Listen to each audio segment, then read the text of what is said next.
ئەم پرسیارە چیمانەیە؟ A mass of 2.4 kg of air at 150 kilopascal and 12 Celsius degrees contained in a gas-tight frictionless piston cylinder device. چی پیاوین لەم پرسیارەیە؟ ئەگەر بێت و سیر بکەین کە ماسەکەی پیاوین، ماسی پیاوین کە یەکسانە بە 2.4 کیلۆگرام و پاشان پرێژەریشی پیاوین یەکەم کاتە 150 کیلۆ پاسکال، پاشان و تێمپریچەری یەکەمیشی پیاوین کە 12 سیلیزیە، تێمپریچەر یەکەم 12 سیلیزیە. گاز تایت فریکشنل پستن سلندەر مەسی چییە؟ وەکە پستنەکە زۆر بە جوانی شوێنی خۆی گرت و هیچ لیکێکمان نییە و کڵەو سیستەمە. The air is now compressed to a final pressure of 600 kilopascal. لێرە ئەگەر سەیری دەکەین لە ستەیتی دووەمە پرێژەری دووەمیشی پێوین کە چەندێکە 600 کیلۆپاسکاڵە. During the process heat is transferred from the air so that the temperature inside the cylinder remains constant. Calculate the work input during this process.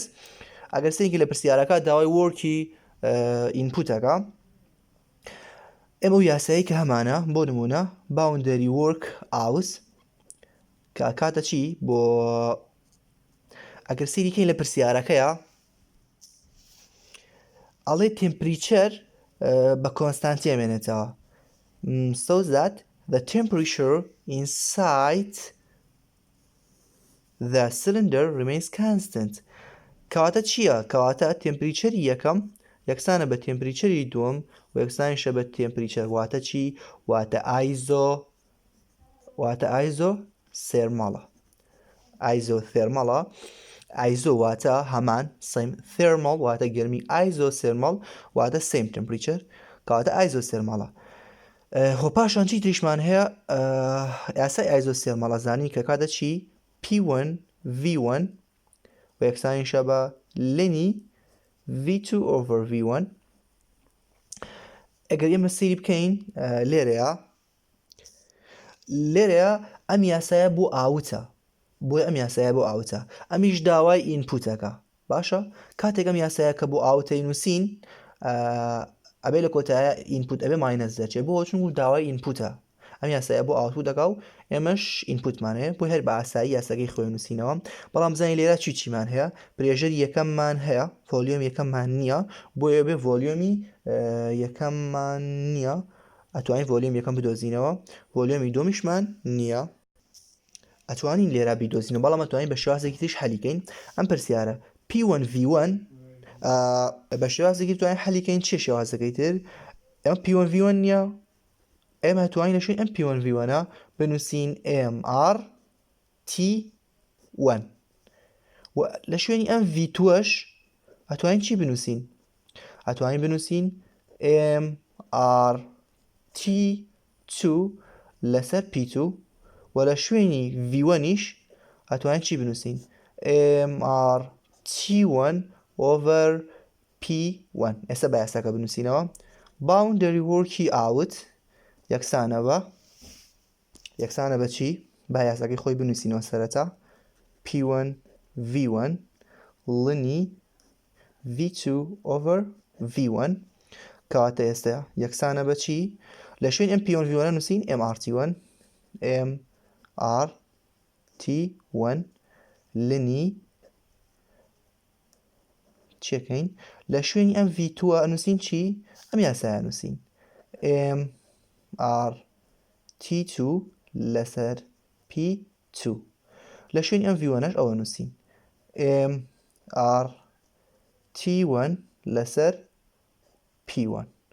پاشان ئێمە زانینمە کڵەوز سیستەمە، ماس کورت دەبێتەوە، هەمان ماسمان هەیە و ئاڕیش کورت دەبێتەوە، ئەیژڵێ شتێکیشی وتەوتر ئایزۆ سێرماڵە بۆیە تێمپریچەریش کورت دەبێتەوە. کاتە چی ئەمێنێتەوە؟ باوندەری وەرکی ئاوت یەکسانە بە چی؟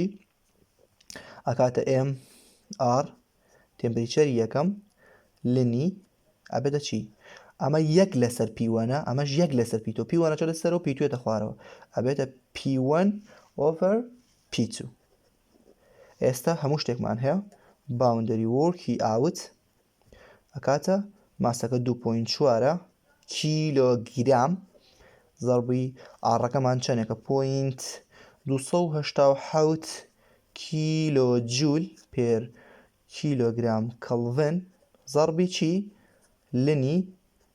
لنی P1 لەسەر P2 یعنی خوارەوە لنی P1 چەنە 150 کیلۆ پاسکاڵە P2ش 600 کیلۆ پاسکاڵە ئەبێ هەردووکیان بە کیلۆ بێت چونکە کیلۆکان کورتە بێتەوە ئەمەش بە کیلۆ جوولە بۆیە لە کۆتاییە ئەمە لەگەڵیش کورت نابێتە بۆیە لە کۆتاییە وەرکەمان بە چی بۆ دەرەچێت بە کیلۆ جوول بۆ دەرەچێت کاتە لێرەوە دانینەوە وەرگەکەمانە کاتە چەند یەکسانە بە چەند ماینەس 272 کیلۆ جوول بۆ بە کیلۆ دەرچوو لەبەرەوەی ئێمە لێرە کیلۆمان هەیە سیدەکەی من ماینەسە چی بۆ نووسین لێرە لەبەرەوەی ماینەسە ئەڵێن چی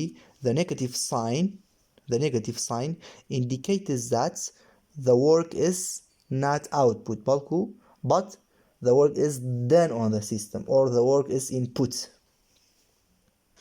the negative sign indicates that work is done on the system سەرەتا ئەمەشمان پێویستە بیکەین ئەم دیاگرامە لەبەرەوەی پۆلیترۆپیکە بە هەمان شێوە و هەروەها چیش تریشە پێتەڵێ کۆمپرست کاتە کۆمپرشن پۆلیترۆپیکە چیە بێ لێرەوە ئێمە ڕۆین کە پۆلیترۆپیک بێ پرێژەر زیاد دەکا پرێژەر ئەڕواتە سەرەوە و ڤۆلیۆمیش کەمەکە لەبەرەوەی چییە لەبەرەوەی کۆمپرێشن ئێمە لە کۆمپرێشنا ڤۆلیۆم کەمەکە و پرێژەر زیاد دەکا و تێمپریچەریش نەگۆڕە ئافۆن لێرەشە تێمپریچەرەکەمان بیچ و بینوسین ئەبێت تێمپریچەرەکەش بنووسی لێرە بەڵام ئەبێ بیکی بە کەلڤن ئەم دوانزەیەکی هەرکی بە کەلڤن ئەبێتە 285